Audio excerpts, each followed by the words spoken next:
Hi, Wendy. Hello, Jen.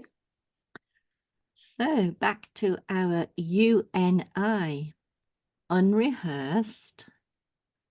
What's the N stand for? Natural and In the moment, in the moment. conversations. Yeah. So we've just got a one word, and then we'll just see what comes up. Mm, And so what we've got in the paper here is Alex, your daughter, yeah. who passed away when? 2016. Right. Um, so quite a while ago. But the reason I kind of was keen to talk about it was not so that it's like an upsetting conversation, but just what I've learned as a result of it, in case that helps somebody else that's grieving, whether that's a child or whether that's a loved one. Hmm. That's kind of the what I want to bring forth. And very brave of you to talk about it too, because Yeah, I think sometimes when especially when a child's died, I think people have this reaction of I don't want yeah, to listen to that because a lot of the time when you hear people talking about how they feel, often they're in the thick of it. They're in the thick of their grief, and it is very depressing and very dark mm, and very upsetting. And for most parents, it's their worst nightmare, isn't it? I'm sure As it is. well. Yeah. But just, And so unusual, isn't it, to for your child to die before you? It's like the wrong yeah, way round. So yeah, we this is do grow up with that, don't we? This mm, kind of planned, this is how our life should plan out. yeah. That you die, before your kids. Yeah. But life doesn't go that way, does it? No, no, we never know, do we? No, we can't plan it, Mm, can we? Life mm. sort of like plans us, I think.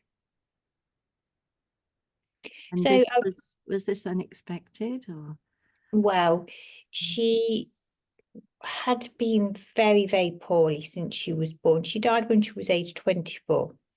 mhm, Um, but it was unexpected.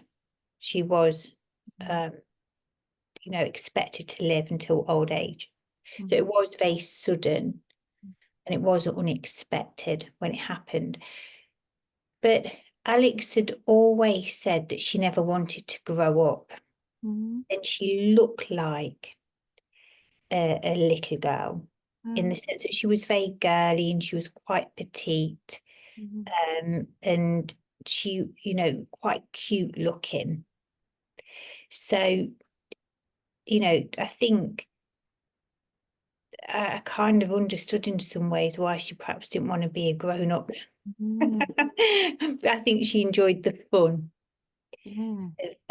But on top of that, she was dealing with a really complex and chronic and serious illness, for all of her life. And I can't imagine, Mm. what that's like, day in and day out. So since she was very young, was it? Yeah, Yeah. yeah. Mm, Yeah, she got diagnosed when she was about 18 months, mm, but it was from when she was about age 1 mm, that there were signs that something wasn't quite right. But, she, even though I think it caused quite a lot of mental health issues, in the sense that I think she learned to ignore her condition sometimes when she wasn't in pain. So when she could avoid it, when she wasn't in pain, she would live life to the full. So mm, I think she did a lot of kind of catching up.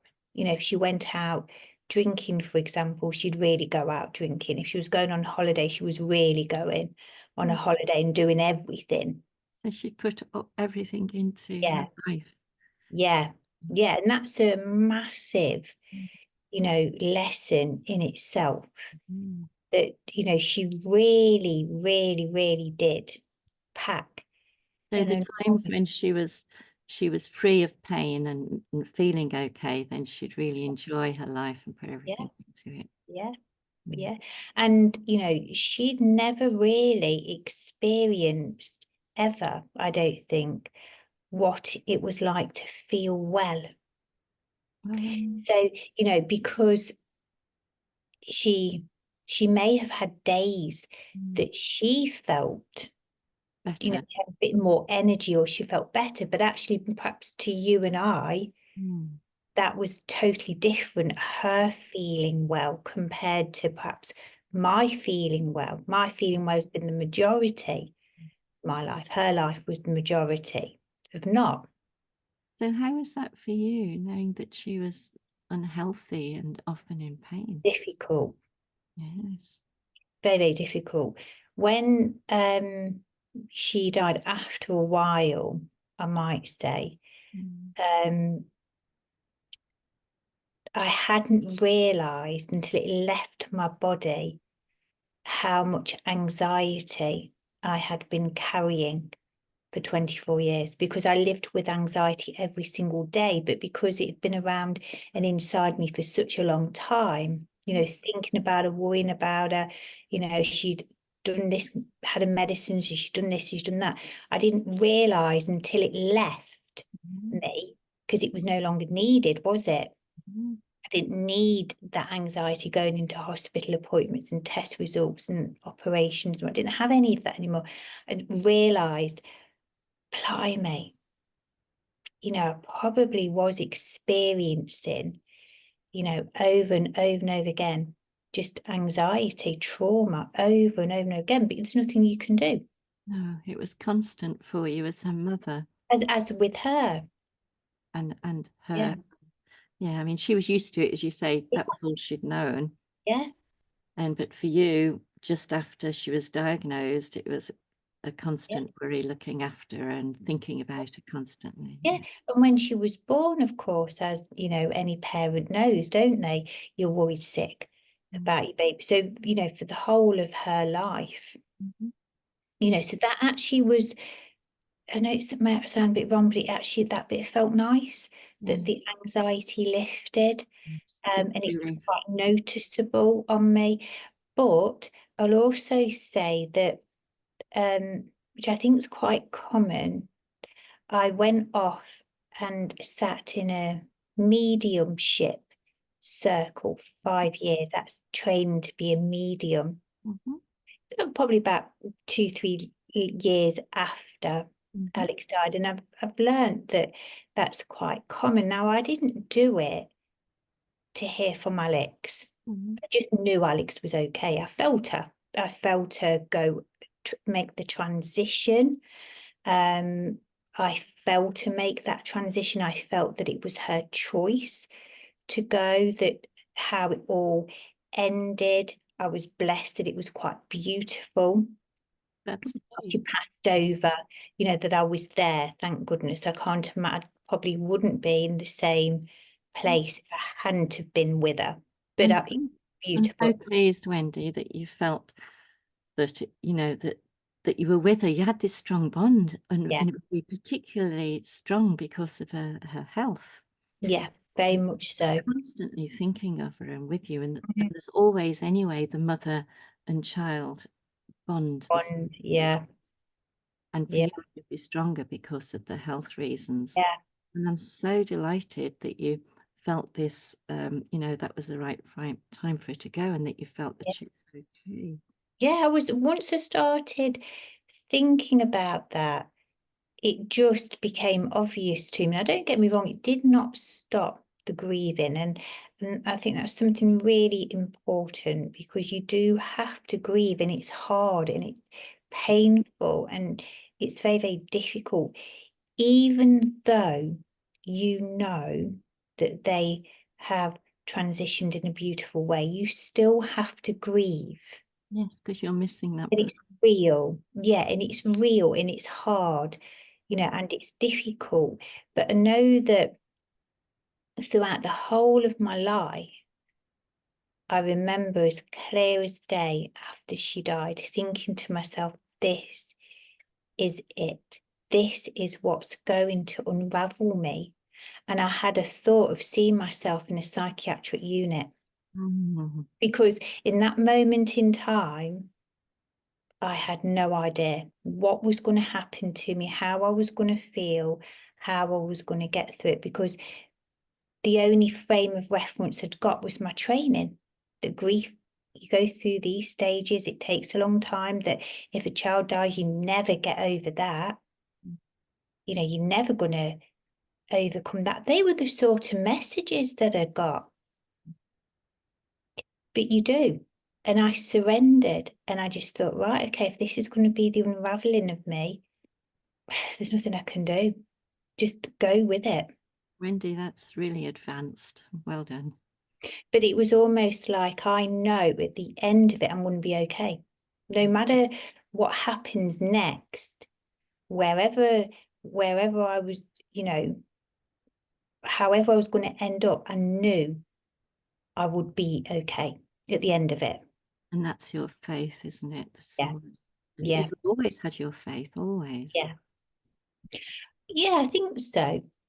Maybe that was the time that it was very, very strong, because I felt myself let go and surrender fully. And You know, it was before then when you had this flash of, I don't know if I'm going to handle this. I might end up in the psychiatric hospital. yeah, just cold, you know, as clear as day. It's very hard to explain. It's just, I don't know what's going to happen next, how I'm going to get through it. But it wasn't worry. It was just like, It was a possibility, wasn't it? Because that a real possibility. But even if that had have happened, I still knew after that I'd be okay. So I just let go. letting go. Yeah, Letting just let go. of what? Letting go, I think, of the fear. I Mm. let go of fear. Because the worst thing had already happened to me. Yes, that's right. That's interesting, that letting go of fear.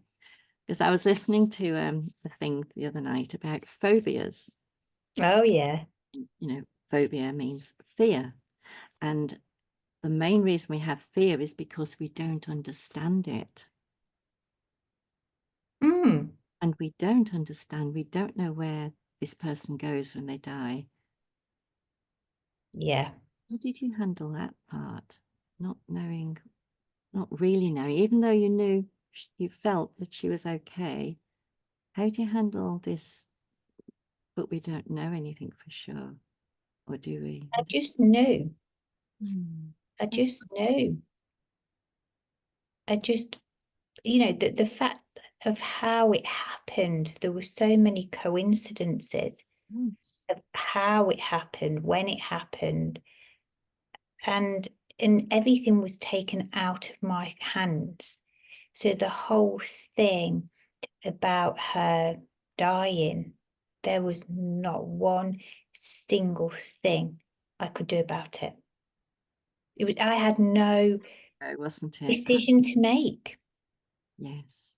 And it was, so when I started looking at all these little, let's say, coincidences, I thought, this is a bit weird. Nice. So This these is are weird. signs, aren't they? Yeah, This is yeah, meant to be, and this is meant yes, to be. exactly. And then I started thinking, actually, if she was going to do it anyway, this probably would be how she would have done it. Mm. Oh, that's very beautiful. Yeah, where we was all there and she was safe and we had the, time to say goodbye, and all the rest of it. And she wasn't in any pain or anything like that. I'm so pleased to hear this, Wendy, because we had met before Alex had died, just soon before actually. Yeah, I think it Soon after was. we met that I know she died, and Mm. never really spoke about it. Mm. So that's really nice to know that of the faith and the courage and what have you taken from it? What are the learning? Can you say that you? Wow, there's just I mean, I'm not saying everything's been hunky-dory, but some incredible positive things have happened.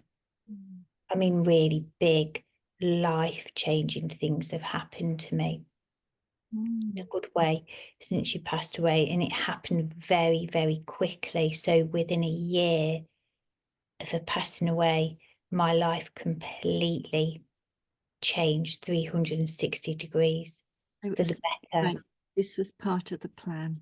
Yeah, it was almost like, you know, now it's kind of like, now your time, Wendie. And where I ended up living, because I moved house and whatnot, and unknowing to me, where I moved to, there was a spiritual centre, literally probably 50 steps away from my front door. And the first day I went in there, I met a friend who used to do healing on Alex when she was a baby, and I have not seen her for years. She was the first person I saw when I walked in, and she was like, "That can't be a Margaret, is that you?" Yeah, really weird. And a spiritual centre that's very independent, so it doesn't really follow any kind of harsh rules or anything. But I just thought, wow, how blessed am I that I wanted to develop more spiritually. And it was almost like the universe said, well, here you go, Wendie, it's your choice, but we've made it so easy for you to go to a spiritual centre now. It's up to you. Do you want to go and develop? You go. We've helped you. Wendie, I do remember you telling me that you've had messages from Alex. Yeah, loads. Connect with her. So, It's absolutely beautiful. And yeah, maybe we talk some more about that next time. definitely. Definitely. She'll enjoy that, believe you and me. I'm be really interested. Thank you so much for A pleasure. A pleasure. Bye. forward to the next session about Alex. Very special. Thank you. Me too. Bye bye. Bye.